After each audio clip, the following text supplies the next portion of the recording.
안녕하세요. 평범하게 회사를 다니고 있는 30대 초반의 여자이고 4살 많은 남친과는 2년째 연애 중입니다. 사실 저는 연애를 조금 더 하고 싶었지만 이제는 결혼해서 같이 살고 싶어 하고 남친이 말하기에 결혼을 추진하고 있는 중이었습니다. 저와 남친은 회사는 다르지만 둘 다 공기업에 다니고 있어 비슷할 거라 생각했었죠. 그런데 막상 결혼을 준비하려고 보니 2년 동안 저에게 하지 않았던 말들이 많더라고요. 부모님 얘기를 잘 안 하긴 했지만 그래도 평범하게 살고 있는 줄 알았습니다. 그런데 알고 보니 부모님 두 분이 이혼은 안 한 채로 별거를 하며 살고 계셨습니다. 그 말을 듣고 좀 놀라긴 했지만 사이가 나쁘면 그럴 수 있다는 생각에 이해해보려고 했습니다. 그런데 문제는 별거가 아니더라고요. 더 큰 문제는 두 분 다 따로 애인이 있으시고 노후 준비가 아예 안 되어 계신다는 거였습니다. 자가를 가지고 계신 분이 없다 하시더군요. 누나도 2명 있는데 둘 다 결혼했다 이혼하셨고 큰 누나이는 어머니가 돌보고 있답니다. 황당한 건 아이를 어머님께 맡겨놓고 본인은 따로 연애 중이라 하는 거였고 작은 누나분은 뭐 하는지도 모르겠다는 겁니다. 거기다 남친 월급에서 50만 원씩 아버지와 어머님께 용돈이 나가고 있답니다. 두 분 다 일을 안 하고 계신다네요. 아무튼 상황이 이렇다 보니 남친이 모은 돈도 얼마 없답니다. 그동안 알아서 잘 모으고 있다 말하는 걸 여러 번 들었기에 믿고 있었는데 뚜껑을 열어보니 나이 35이 훌쩍 넘은 지금 2천 정도 모아놓았답니다. 반면 저희 집은 평범합니다. 부모님 두 분 다 공무원이신데 아직 정년이 남으셨고 자가도 각자 한 채씩 가지고 계십니다. 한 채는 저희 가족들이 살고 있고 나머지 한 채는 월세를 받고 있고요. 그냥 적당히 화목하고 적당히 아끼며 사는 평범한 가정입니다. 저는 집에 돈 들어가는 게 없으니 월급을 꼬박꼬박 저금해서 현재 8천 정도 모아놓은 상태이고요. 이런 상황이라 저희 부모님이 대충 이야기를 들으시곤 결혼을 결사 반대하시더라고요. 저조차도 처음에는 이런 사실들을 알고 많이 놀랐고 망설였는데 부모님이 반대하시는 건 당연한 일이겠죠. 부모님 입장에선 애지중지 딸을 키워놨는데 남의 집에 시집가서 개고생을 할 것 같아 보이니 반대하실 수밖에 없다고 생각합니다. 그래도 남친에게 집에서 반대한다는 말은 하고 싶지 않아 이리저리 말을 돌려봤지만 왜 결혼에 적극적이지 않아? 하며 계속해서 캐묻는 통에 어쩔 수 없이 얘기하게 되었습니다. 말하면서도 정말 미안하더라고요. 상처를 많이 받을까 봐서요. 근데 상처를 받은 게 아니라 오히려 화를 내네요. 처음에는 사실 집에서 반대한다 말했더니 정말 이해가 안 된다는 표정으로 왜? 이러더라고요. 그 반응에 제가 더 황당했던 것 같습니다. 아무튼 남친은 그날 이후부터 거의 매일같이 아직도 마음 안 돌리셨어? 라고 묻고 있습니다.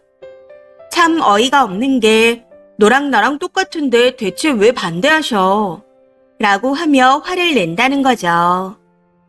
남친은 저랑 같은 학교이고 둘 다 공기업이라 조건이 같다고 생각하고 있는 것 같습니다. 결혼은 두 사람이 하는 거니 두 사람이 비슷하면 되는 거 아니냐 하는데 사실 저는 이 말을 듣고 양심이 없다 느꼈습니다. 저보다 나이도 훨씬 많은데 모은 돈도 없는 상황이잖아요. 무엇보다 앞으로 계속해서 부모님께 용돈을 보내야 하는 상황에 거치가 애매한 조카까지 있는데 비슷한 상황이라 생각한다니요. 아무리 이해해보려고 생각하고 또 해봐도 이해할 수가 없었습니다. 요즘은 남친이 결혼을 조르면서 저희 부모님이 이해 안 된다 할 때마다 자꾸만 정이 떨어집니다. 제가 볼 땐 남친은 이미 반대의 이유를 알면서 우기는 것 같거든요. 누가 봐도 결혼을 결심한 게 신기할 정도로 상황이 안 좋으면서 어디서 우리 부모님을 비난하지? 하는 생각이 자꾸만 듭니다. 그래서인지 처음에는 남친한테 미안했었는데 저런 태도 때문에 지금은 미안함보다 뻔뻔하고 염치 없다는 생각이 더 커지네요. 사실 마음으론 이미 결정을 내렸습니다. 너무나도 명확하게요. 시간이 지날수록 이건 아니라는 생각이 더 강하게 들거든요. 다만 헤어질 때 이 속마음을 다 말하고 헤어지는 게 좋을지 아니면 그냥 의뢰 그러듯이 성격 차이를 핑계 대야 하는지 고민입니다. 그런데 이미 핑계를 대기에는 이 문제로 너무 부딪혀와서 어떻게 해야 할지 모르겠네요. 남친이 저렇게 뻔뻔하게 나올수록 진짜 몰라서 그러냐? 제발 주제 좀 알아라 하고 말해주고 싶은 마음이 커지는 것 같습니다. 하루하루 제 자신을 꾹꾹 눌러가며 참고 있는데 이제는 이것도 한계인 것 같아요. 여러분이라면 어떤 결정을 하실 것 같나요? 댓글 부탁드립니다. 댓글입니다. 첫 번째, 2천만 원으로 결혼할 거래요. 집은 어떻게 마련하고 결혼식은 어떻게 하고요? 구체적으로 물어봐요. 현실성이 있는지.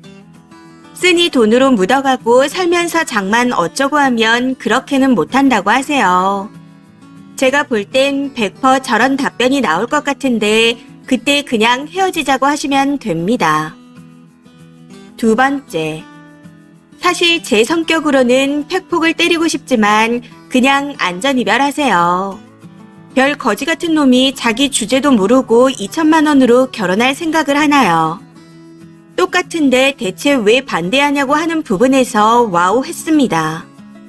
뻔뻔 그 자체라서요. 진짜 몰라서 그러냐? 주제를 좀 알아라. 라는 말을 삭히지 말고 던져버리라 하고 싶지만 저 남자 눈 돌면 미친 사람이 될 것 같아 그건 안 될 것 같습니다. 그러니 최대한 안전이별하시길. 세 번째, 부모님이 계속 심하게 반대하신다면 부모님한테 피해가 갈까 걱정이네요. 그냥 좋게 좋게 나도 아직 결혼 생각이 없다. 지금 결혼하고 싶다면 나랑은 안 될 것 같다. 다시 생각해보자. 라는 식으로 돌려서 좋게 좋게 헤어지세요. 요즘 어떤 일이 벌어질지 모르니 무조건 좋게가 최고입니다. 안전이별하세요. 네 번째, 부모님 얘기는 더 이상 하지 마시고 해결 방식 차이가 크다는 식으로 얘기하세요. 자존심이 세고 이상한 놈이라 님 부모님한테 해코지할까 무섭습니다. 요즘 그런 뉴스들 많잖아요. 조심해서 나쁠 거 없다고 봅니다. 괜히 자존심 건드려서 광분시켜도 안 되겠지만 그렇다고 님이 잘못한 분위기는 만들어서도 안 됩니다. 잘 헤어지세요. 다섯 번째, 남친의 뻔뻔한 성향상 쓰니가 이러쿵 저러쿵 팩폭을 날려도 이해 못할 상등신 같습니다. 헤어지자. 부모님이 반대하는 결혼하고 싶지 않다. 그거면 됩니다. 괜히 성격 긁어서 서로 피곤해지지 말고 깔끔하게 정리하세요. 혹시라도 주변에 혼자 심파를 찍으면 그냥 그려려니 내버려 두시고요. 여섯 번째, 가난할 순 있습니다. 그리고 이혼이 흔하니 이혼한 사람이 있을 수도 있어요. 근데 자식이 주는 돈으로 생활하고 일은 안 한다. 이건 문제가 있습니다. 거기다 이혼도 안 하고 각자 애인이 있다. 이건 돈이 많아도 걸을 거 많은 조건 아닌가요? 그 남자 성격이나 가정 환경으로 봤을 땐 안전이별을 추천드립니다. 절대 자극하지 마세요. 무슨 일이 생길지 모르니까요. 이번 사연은 여기까지입니다. 시청해주셔서 감사합니다.